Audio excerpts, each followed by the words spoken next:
जी, मैं यही कहूँगी कि आज हमारा फर्स्ट सेशन था असेंबली का, जिसमें हमारा गवर्नर एड्रेस था, लेकिन पीडीपी जो हमेशा से जहर उगलती आई है, आज भी अपना उसने वही प्रदर्शन किया। आज वो आर्टिकल 370 को लेकर की बात कर रही थी, जबकि वो ऐसा जहर पहले भी उगलती आई थी। उनकी मानसिकता तब भी इसी तरह की थी और आज भी इसी तरह की है। इसकी हम कड़े शब्दों में निंदा करते हैं और हम कोशिश करेंगे कि हम जो है जनता के मुद्दे लेके आएँ, जनता की, जम्मू कश्मीर की आवाम को आगे बढ़ाने की बात करें, ना कि ये जम्मू कश्मीर की आवाम को गुमराह करने की बातें करें।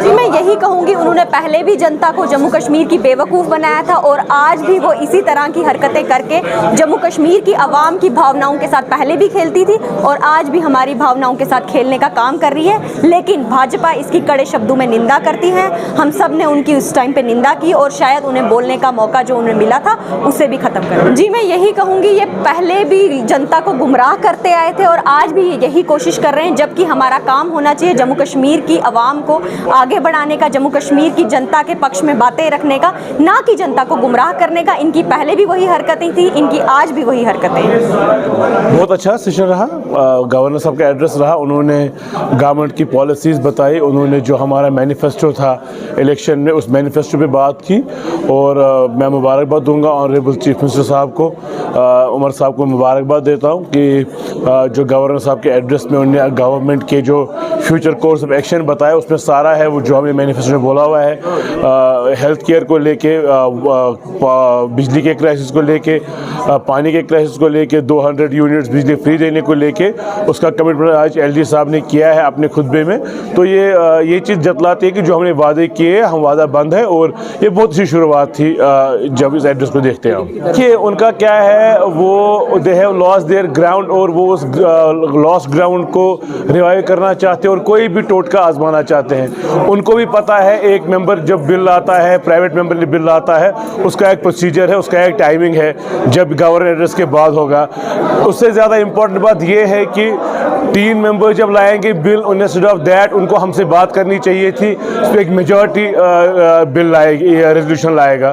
तो ये सारा गिमिक है, ये सारा डिसीव करने का एक तरीका है जो पीडीपी का रहा है, जो वो अभी चाहते हैं थोड़ी रेलेवेंस गेन करें इन चीज़ों से। हमें पता है हमें कब ये रेजोल्यूशन लाना है और हमें कैसे डील करना है इस चीज़ के साथ। ये सर्वसम्मति से यूनानिमसली हाउस रेजोल्यूशन पास करना चाहिए। ऐसा है कि मैं आपको शॉर्टकट ये बताता हूँ कि भारतीय जनता पार्टी जम्मू कश्मीर की सबसे ज़्यादा वोट लेने वाली पार्टी है और जम्मू कश्मीर के लोगों की जो उम्मीदें हैं उन पर हम खरा उतरेंगे और दूसरा, संविधान के साथ किसी को छेड़छाड़ नहीं करने देंगे। मैं सिंपल बात इसी में ख़त्म करता हूं, क्योंकि जो भी आज हंगामा हुआ वो दुर्भाग्यपूर्ण था, आज वो बिजनेस ही नहीं था। विरोध करेंगे, डट के विरोध करेंगे। कोई इसको देखिए, सबसे पहले 370 अब ये भूल जाए, उसका ख्वाब ही लेना छोड़ दें, कभी भी नहीं आ सकता, ये ना आया ना आएगा। तो क्या हम एक्सपेक्ट कर सकते हैं कि अगर ऐसा रेजोल्यूशन फिर से मूव करने की कोशिश की जाए तो आपका स्ट्रॉन्ग बहुत ज़बरदस्त अपोजिशन बैक मार। पहला दिन असेंबली का और काफ़ी अरसे के बाद जम्मू कश्मीर के अंदर जो लोकतांत्रिक हमारा स्ट्रक्चर है उसकी बहाली हुई है। तो आज के इस पहले दिन की पूरे जम्मू कश्मीर के लोगों को हमारी तरफ से हार्दिक शुभकामना, बधाई कि एक डेमोक्रेटिक सेटअप में दोबारा हम एक प्लेटफॉर्म पे आए हैं। ये तो बहुत बढ़िया दिन था। देखिए, कोई ऐसा रेजोल्यूशन नहीं था बीच में उठ के रूल्स के बाहर बात करना असेंबली के अंदर। उसमें कई बार लगता है कि जो अपनी मैच्योरिटी और जिस पर्पज़ के लिए लोगों ने हमें चुन के भेजा है, तो एक रूल्स के तहत जो हाउस चलता है, जो देश एक कानून के दायरे में चलता है, इसी तरीके से जो असेंबली है वो भी एक रूल्स के तहत चलती है। तो जब रूल्स के तहत अगर आप कोई कार्रवाई करते हैं तो उसमें किसी को कोई एतराज़ नहीं है, लेकिन आप रूल के बाहर जाके, आज तो एक स्पीकर का चुनाव था, तो आज उसके बगैर कोई टॉपिक उसके बगैर किसी टॉपिक के ऊपर बात करना जायज़ नहीं थी। लेकिन वो कौन सा रेजोल्यूशन था, क्या रेजोल्यूशन था, ना किसी ने सुना, ना किसी ने किसी को पता चला, तो उसको फ़िलहाल स्पीकर साहब ने खारिज किया है। देखिए, बीजेपी एक अपोजिशन की भूमिका में है और एक कंस्ट्रक्टिव और पॉजिटिव भूमिका में रहेगी। अपोजिशन एक पॉजिटिव और कंस्ट्रक्टिव अपोजिशन का रोल अदा करेगी, ताकि हम लोगों के जो इश्यूज़ हैं, लोगों के जो मसाइल हैं, उसको प्रॉपर तरीके से असेंबली के अंदर उजागर कर पाएँ।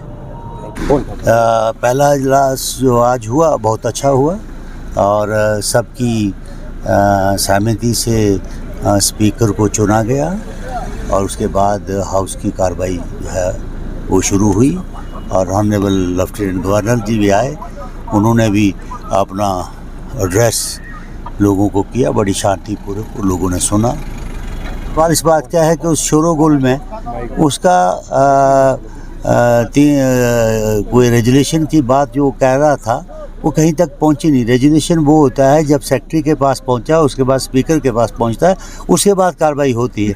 वो तो शोरोगुल में ही बात गई। लेकिन आपने एक बहुत ज़्यादा प्रोटेस्ट किया उस बात पे, ऐवान की देखिए, कार्रवाई सवाल इस बात का है कि जब बिजनेस रूल के अंदर कोई बात थी नहीं तो वो बात मुद्दा उठाना नहीं चाहिए था, क्योंकि आज का बिजनेस जो था वो यही था कि ऑनरेबल स्पीकर को इलेक्ट करना और उसके बाद गवर्नर एड्रेस। सो लास्ट 370 वाली जो बात ये कहते हैं वो अभी कोई बनने वाला नहीं है, ना ही हमारी असेंबली के पास कोई मैंडेट है कि हम उसको 370 को वापस ला सकें। ये देश की पार्लियामेंट, बड़ी पंचायत ने ये पास करके और प्रेसिडेंट ऑफ इंडिया का इस पर मोहर लग गया है, अब इसको कोई वापस नहीं ला सकता। देखिए, काफ़ी अरसे के बाद चुनाव हुए हैं, यूटी में चुनाव हुए हैं और लगभग 90 लोग चुने गए। अच्छा एहसास हुआ, क्योंकि जो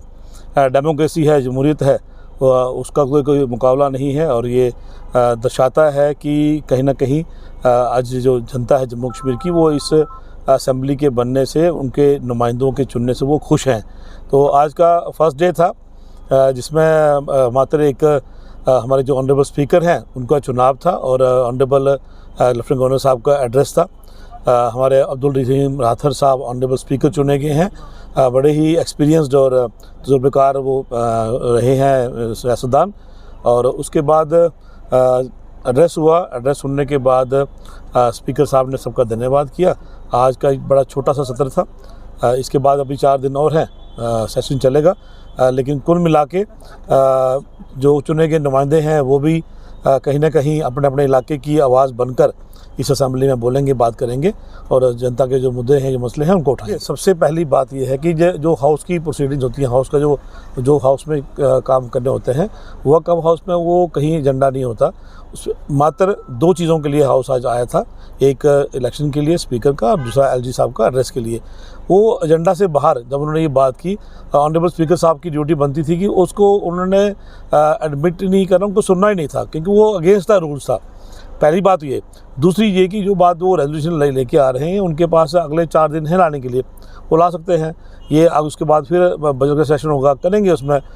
मुझे लगता है कि पहली बार चुन के जो लोग आए हैं हमारे, हम ऑल ऑनरेबल एमएलएज, लेकिन कहीं ना कहीं हमें रूल्स की धज्जियाँ नहीं उड़ानी है। उससे एक गलत मैसेज जाता है, उनको देख के 4 लोग और जब उनको फॉलो करेंगे तो एक गलत जो प्रथा है वो शुरू हो जाती है। उनको नहीं करना चाहिए ऐसा। 4 दिनों में फिर से ऐसा कोई मूव किया गया? बिल्कुल, भारतीय जनता पार्टी इसको अपोज करेगी। कोई भी ऐसी चीज़ जिससे जनता का नुकसान हो, जिसमें जो जनता की हक की बात जो भारतीय जनता पार्टी ने पिछले 10 साल से की है, उसमें कहीं ना कहीं अगर कोई अड़चन पैदा करने की कोशिश करता है या उसके खिलाफ बोलने की कोशिश करता है, ख़ास करके पीडीपी के लोग जिनका ये व्यवहार है उनका, तो ये उनके नेचर बाई नेचर वो ऐसे हैं कि वो कहीं ना कहीं गलत बातों को उजागर करते हैं और गलत बातों को छाल के मीडिया के सामने अपना फ़ोटो खिंचवाना, कैमरे के सामने आके दिखाना कि हमने यहाँ बात की है।